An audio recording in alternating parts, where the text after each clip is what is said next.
I think back to other types of threats. I know our own General Mike Mai, who I'm not sure is here today, 1st Marine Division Commander during Desert Storm. We're very proud of him and runs our club here in association.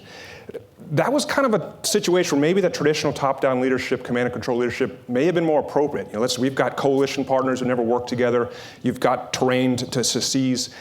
Can you embrace this leadership style, but still shift back to a more traditional when required? Can you go back and forth? Yeah, I think that there are instances in which a senior leader does a little bit of both.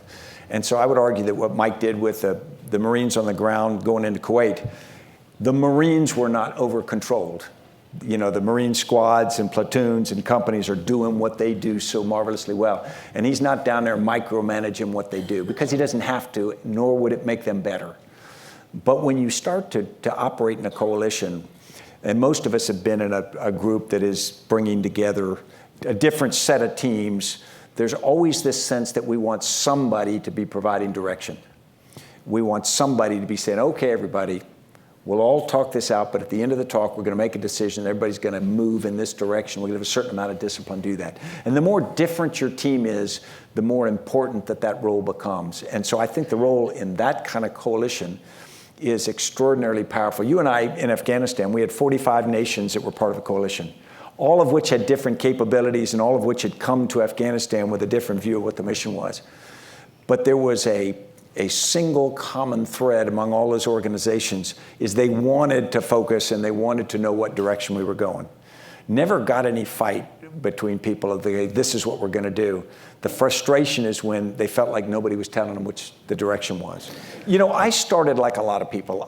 The first thing you want to do when you get in a new job, or in the Army particularly, is you want to be talented or competent at your craft. I was an infantry lieutenant in the 82nd Airborne, and I wanted to be a good paratrooper. I wanted to be able to use weapons. I wanted to be in charge because I thought I was supposed to be in charge. And so you work on your competence and you get various levels of that. But then I would take charge because I thought that was my responsibility. I thought that when it came time to make a decision, I should make it because otherwise, why was I there? It took a while through my career to actually get to the point where I began to realize that kind of micromanagement is actually not why you're there.